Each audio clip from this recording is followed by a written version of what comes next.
Assalamualaikum warahmatullahi wabarakatuh. Apa kabar kawan-kawan hari ini? Insya Allah Allah berikan kesehatan, kebahagiaan, keberkahan, keberlimpahan, juga kesuksesan dunia dan akhirat. Amin ya robbal alamin. Teman-teman, di dalam SAFE itu ada sebuah teknik di mana kita akan menterapi orang dengan jarak jauh dan orang itu tidak berada di satu lokasi di tempat kita berada. Tekniknya adalah teknik surrogate. Nah, teman-teman, siapa aja sih kira-kira orang yang bisa kita terapi dengan teknik ini? Dari kata dasar surrogate itu adalah kita mewakili, ya, kita mewakili si pasien, kita mewakili dari klien kita untuk diterapi. Ada dua syarat ya, atau dua kondisi sih sebenarnya di dalam surrogate ini. Pertama adalah setting untuk orang yang tidak mau diterapi, ya. Dia punya masalah, tapi dia nggak merasa punya masalah. Misalnya dia kecanduan rokok, kecanduan game. Nah, ini sebenarnya bisa kita tapping jarak jauh ya. Nah, kemudian yang kedua, pasiennya dalam kondisi koma, ya, tidak bisa secara normal kita terapi. Ya. Nah, kemudian kondisi yang dua tadi ini, selain dia tidak mau diterapi, yang kedua adalah dalam kondisi yang tidak bisa kita ketemui secara langsung.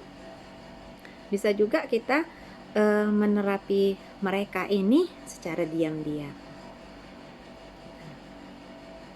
Apa sih yang harus kita lakukan dengan teknik surrogate ini? Nah, teknik surrogate ini sama seperti langkah-langkahnya ya. Langkah-langkahnya tetap ada setup, ada tune in, kemudian ada tapping atau setting. Nah, cuman mungkin nanti sedikit perbedaan di teknik setupnya karena kita mewakili pasien atau kita berempati kepada pasien. Nah, ketika kita akan memulai untuk menerapi seseorang, yang paling kita harus tahu itu adalah apa sakitnya, rasa sakitnya seperti apa, kemudian di mana sakitnya, kemudian kita boleh tahu juga berapa level atau skala dari si sakitnya ini. Nah, setelah kita tahu apa rasa sakitnya, di mana letak sakitnya, dan berapa skalanya, baru kita coba mewakili si pasien ini. Ya, lakukan tune in setelah kita melakukan proses setup. Nah, di surrogate ini ada 2 kali setup di awal. Ya, setup di awal, kemudian nanti 1 kali di setup di akhir. Nah, kemudian yang paling kita harus pahami lagi sebelum kita melakukan surrogate, ya, kita harus konsentrasi. Ya, konsentrasi antara kita dengan makhluknya Allah akan pasien kita, ya, biar kita saling terhubung. Kemudian pakai kekuatan pikiran kita, ya, kita harus bisa memvisualisasikan di mana sakitnya, apa rasa sakitnya, skalanya berapa. Dan kalau tadi kita tahu orangnya, kita harus sebut namanya ya, karena kita tahu kondisinya seperti apa. Seperti itu. Nah, surrogate ini sendiri saat ini ada 2. Yang pertama adalah yang tipenya klasik atau surrogate klasik, dan yang kedua adalah surrogate modern atau new form ya, new form. Ini sebenarnya untuk step-stepnya sih sama ya, step-stepnya sama. Yang sedikit terjadi perbedaan adalah mungkin di kita mengolah kata-kata yang ada di setupnya. Nah, kalau misalnya kita kan ini mewakili seseorang, mewakili pasien dan jarak jauh. Nah, seperti saya yang saya pernah alami dan saya sering juga mensurrogitkan orang jarak jauh. Nah, ini lebih enaknya kondisi si pasien ini tahu ya, tahu kalau kita akan menerapi beliau dengan jarak jauh, kemudian kita bisa berkomunikasi, bahkan kita janjian ya. Saya lebih sering sukanya tuh di ba'da asar. Pak, Bu, izin ya kita surrogate. Saya terapi dari sini, saya terapi dari jauh. Ba'da asar dari Medan itu jam sekian. Nah, kalau bisa WA-nya nanti kita standby. Saya pengen ada feedback dari Bapak atau Ibu untuk mengetahui apakah perubahan yang Bapak Ibu alami itu ada atau tidak ya, atau Bapak merasakan sesuatu dari terapi ini atau tidak. Nah, ini biasanya kita lakukan dengan proses janjian ya. Kalau misalnya nggak janjian, ini biasanya untuk yang pasien-pasien yang di ICU ya, dalam kondisi koma, kita nggak mungkin bisa berkomunikasi dengan mereka karena di ICU kan tidak ada handphone. Kemudian kita paling nggak bisa tahu vital sign-nya dari perawat ya, perawat yang ada di ICU. Nah, ini yang terjadi saya alami sendiri pada saat almarhum ayah saya dalam kondisi COVID waktu itu dan dirawat di ICU. Ya, saya surrogate beliau. Saya hanya bisa mendapatkan vital sign-nya. Qadarullahnya apa yang saya rasakan itu sama persis seperti yang almarhum ayah saya rasakan. Saya juga penyintas COVID di tahun 2021 kemarin di bulan Mei. Jadi saya tahu sesaknya seperti apa, kemudian dadanya tertekannya bagaimana tanpa beliau mengatakan apapun ya. Dan sebelum beliau masuk di ICU, saya sudah berusaha untuk selalu mensurrogate beliau. Begitu juga untuk ibu saya. Jadi case-nya kemarin ibu saya dan ayah saya masuk dalam rawatan COVID bersamaan. Jadi 2 pasien yang langsung saya surrogate ya, saya sebut nama ayah saya, kemudian setelah saya surrogate dengan ibu, saya surrogatekan dengan ayah dan ibu saya gitu maksudnya ya. Jadi gantian nih, ayah saya dulu, kemudian ibu saya, kita selesai sampai saya melakukan tarikan nafas syukur, udah kemudian saya follow up mana ibu saya. Nah, ini karena ibu saya pada saat di ruang rawatan di kamar ya, kita bisa komunikasi. Saya telepon, gimana Mi, ada rasa perubahannya nggak, sesaknya gimana, kemudian ada perubahan atau tidak gitu. Ya alhamdulillah beliau mengatakan bahwa beliau nggak sesak ya, beliau nggak sesak. Ayah saya juga sempat buka oksigennya ya, sekalipun saturasinya menurun tapi beliau sudah tidak menggunakan oksigen gitu. Oke, nah jadi dari yang awal tadi kita cerita, surrogate ini bisa kita lakukan dengan orang dengan janjian ya. Ini lebih bagus ya karena kita tahu progresnya seperti apa. Nah, yang kedua, kalau misalnya kita tidak bisa mengetahui perubahannya atau ada perbandingan setelah kita terapi atau tidak. Nah, kalau misalnya kita tidak mengetahui, ya udah kita lepasin aja. Nanti kita ini kan sudah ikhtiar ya, urusan hasil tuh urusan Allah gitu. Ya, yang penting niat kita adalah untuk membantu orang lain, untuk menyembuhkan ataupun membantu kesembuhan orang lain ya. Wewenang sembuh itu memang dari Allah gitu. Kita hanya sebagai wasilah, sebagai terapis ya untuk safeternya, sehingga itu kita serahin aja ya, kita pasrahin aja hasilnya itu sama Allah ya. Nah, jadi kita bahas dulu yang klasik dulu ya. Yang klasik ini metodenya itu adalah 2 setup di awal ya. Jadi teman-teman totalnya sih ada 3 setup ya. Totalnya ada 3 setup dan 2 kali tune in. Jadi setup yang pertama, maka kita harus tahu ya tadi ya siapa yang mau kita terapi, orangnya, namanya, kemudian kondisinya seperti apa. Jadi kita setup dulu nih ya, kita mewakili dulu dirinya yang si pasien ini. Jadi setupnya kita pakai, ya Allah saat ini saya mewakili Bapak siapa, sebutkan namanya ya, yang sedang kondisinya apa gitu ya, saya ikhlas, saya pasrah ya kan, sambil di source spotnya ya. Kemudian munculkan rasa empati kita ya, khusyuk ya, lalu tune in ya, bayangkan ya bagaimana rasa sakitnya, kemudian naikkan rasa sakitnya, empatinya kita juga, ukur rasa sakitnya ya. Nah, itu adalah setup pertama. Jadi misalnya saya coba seperti ini ya. Ya Allah, saat ini saya sedang berempati kepada Ibu Fulan Kadang saya minta lengkap dengan nasab bintinya ya. Saya minta dengan misalnya Fulan bin Fulanah, misalnya Fulanah bin Fulan misalnya ya, seperti itu, yang sedang sesak nafas. Saya ikhlas, ya Allah, saya pasrahkan, ya Allah. Nah, saya hadirkan rasa empati saya, kemudian saya lakukan tune in. Nah, setelah saya tune in, saya masuk ke setup yang kedua ya, karena kan kita berempati nih ya, saya sedang berempati kepada siapa tadi. Nah, yang kedua adalah meskipun ya, kita kondisikan, meskipun saya sedang mewakili Ibu Fulanah binti Fulan, saya ikhlas, saya pasrah. Lalu tune in lagi ya, tune in lagi, rasakan rasa sakitnya ya kan, naikkan rasanya. Nah, kemudian empati kita juga kita naikkan, kita ukur skalanya berapa. Nah, setelah kita tune in, kita boleh tapping ya. Tapping di 9 titik atau di 18 titik itu bebas ya. Setelah selesai kita tapping ya, keliling.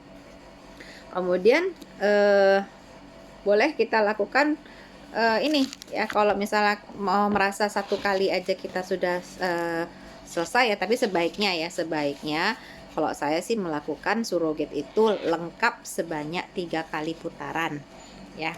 Jadi pada saat setup connect-nya saya ulangi 3 kali, kemudian saya setup standarnya sebagai saat ini saya mewakili bapak ini ya, atau ibu ini, saya ikhlas, saya pasrah ya, saya tune in lagi rasanya, saya naikkan lagi skalanya, saya rasakan rasa sakitnya ya, saya pasrahkan ya Allah ya, seperti itu. Ulangi 3 kali. Jadi setup pertama kita mewakili itu 3 kali diulang.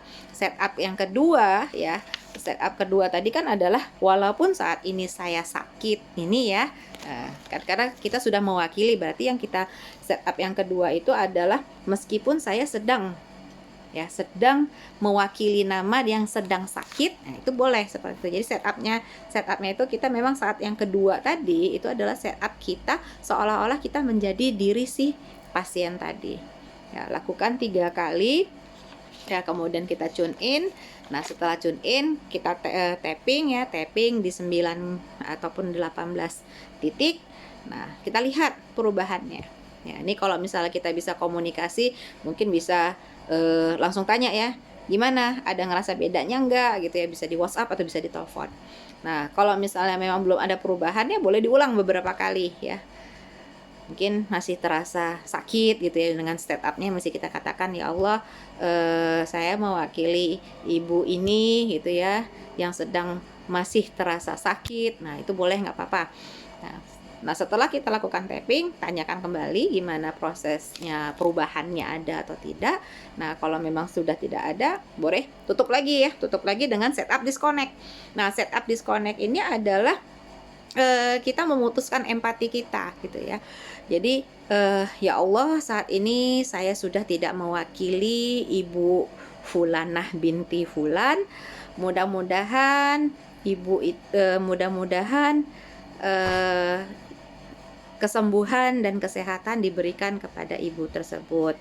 Saya sudah menjadi diri saya sendiri dan Ibu Fulanah binti Fulan sudah menjadi dirinya sendiri. Lalu tutup dengan 3 kali nafas syukur ya, seperti nafas syukur kita biasa ya. Tarikan nafas Allah, hembuskan dengan alhamdulillah 3 kali nafas syukur. Nah, itu artinya kita sudah menyelesaikan mendisconnect empati kita. Nah, sedangkan untuk yang bentuk baru ya, model surrogate yang baru, modelnya setup mewakili atau mendoakan yang pertama. Jadi setup tune in, tapping dan setup ya. Jadi saya ulangi ya, kalau di new form itu di bentuk yang baru, dia langsung setup 1, tune in 1, setup 2, tune innya yang kedua, baru tapping. Baru nanti yang ketiga, terakhir itu adalah setup disconnect-nya. Kalau yang di klasik ya, di klasik itu di awal kita langsung setup. Jadi setup pertama saya mewakili si ibu ya, si bapak untuk rasa sakitnya tadi. Saya sedang berempati itu yang pertama. Dan yang kedua, setup yang kedua adalah saya mewakili Jadi yang pertama empatinya dulu, yang kedua adalah mewakili. Nah, kalau di new form, ya di new form dia setup 1 dulu, baru masuk ke tune in 1 ya.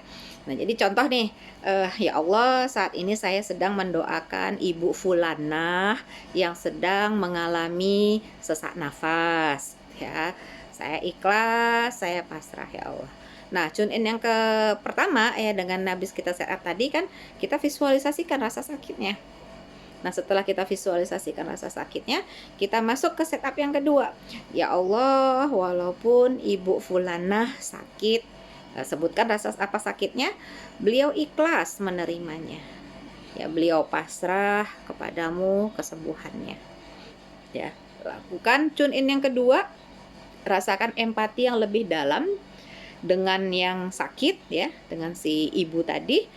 Nah, baru lakukan proses tapping mulai ke 9 atau 18 titik dan membayangkan orang yang sakit tadi. Jadi sambil kita bayangkan ibu tadi, kita langsung katakan, ya Allah, beliau ikhlas ya Allah. Ya Allah, beliau pasrah ya Allah. Nah, jadi pada saat kita tapping yang kedua, tapping yang pertama, setelah tune in yang kedua, kita bayangkan orangnya. Kita seolah-olah kita orangnya, tapi kita sambil mendoakan beliau. Selesai dari tapping, maka kita langsung lakukan setup yang ketiga. Setup yang ketiga adalah disconnect. Dimana disconnect itu adalah, ya Allah, saat ini saya sudah tidak mewakili ibu itu ya, ibu siapa tadi kita sebutin, Ibu Fulanah. Saya sudah menjadi diri saya sendiri dan Bu Fulanah sudah menjadi dirinya sendiri. Mudah-mudahan Bu Fulanah diberikan kesembuhan dan kesehatan oleh-Mu ya Allah. Tutup dengan nafas syukur 3 kali. Nah, jadi teknik ini kalau misalnya yang di new form itu memang di setup terakhir ya, di setup disconnect-nya kita memang tidak mewakili lagi, walaupun di awal kita tidak ada mengatakan saya mewakili seperti yang di klasik ya. Kalau di klasik kan setup yang kedua kita ada menyebutkan meskipun saya sedang mewakili Ibu Fulanah ya. Nah, itu kan berarti kita sudah mewakili dirinya beliau. Setup yang ketiga, setup disconnect ya, tetap kita ucapkan kita sudah tidak mewakili dirinya. Ya, saya sudah menjadi diri saya sendiri dan beliau sudah menjadi dirinya sendiri. Nah, untuk yang di new form ya, karena memang kita menghadirkan empati ya, nggak ada ini juga ya, untuk setupnya gimana. Untuk yang disconnect kan kita hanya ngedoain ya, nggak apa-apa, kita memutuskan empati kita aja ya dalam doa kita, menjadikan dirinya adalah dirinya sendiri dan kita sebagai terapis sudah kembali menjadi diri kita sendiri ya. Nggak apa-apa, kita gantikan dengan kata, ya Allah, saya sudah mendoakan beliau untuk kesehatan, kesembuhan yang saya pasrahkan kepadamu. Jadi setup yang ketiga tadi tetap menggunakan kata-kata sudah tidak mewakili Ibu Fulanah seperti itu. Nah, kadang-kadang beberapa teman-teman mengatakan begini, kalau misalnya kita habis surrogate orang lain itu punya feedback ke kita itu kok kayaknya ini ya, ada efeknya. Jadi habis nerapi orang yang sesak, nah kitanya jadi ikut sesak. Nah, itu gimana caranya? Nah, ketika kita sudah selesai tapping si pasien dan sudah mendisconnect-kannya, kita boleh kok untuk menutupnya dengan setting diri kita sendiri. Ya, kita setting diri kita sendiri, kemudian setupnya ya dengan kata-kata yang memang kita untuk menghindari dari ini ya, dari transfernya rasa sakitnya si pasien yang kita ini ya, atau gini bahasanya, kita takut tertular nih ya. Jadi meskipun saya khawatir tertular tapi ingin membantunya ya, saya ikhlas, saya pasrah. Jadi tapping dulu.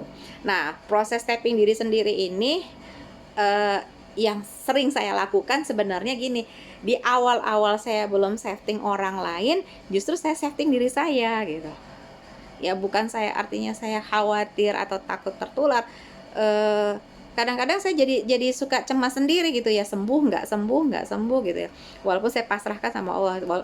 Ini bahasanya pasrah tapi masih ada khawatir ya, masih ada cemasnya. Udah biar benar-benar lurus plong gitu ya. Udah saya setting diri saya sendiri 1 kali putaran aja. Ya Allah, meskipun saya khawatir tertular, tapi saya ingin membantunya ya Allah. Saya ikhlas, saya pasrah, saya tapping dulu ya. 1 kali putaran saya tarik nafas, kemudian nafas syukur, barulah saya masuk ke setup yang untuk surrogate. Nah, seperti itu.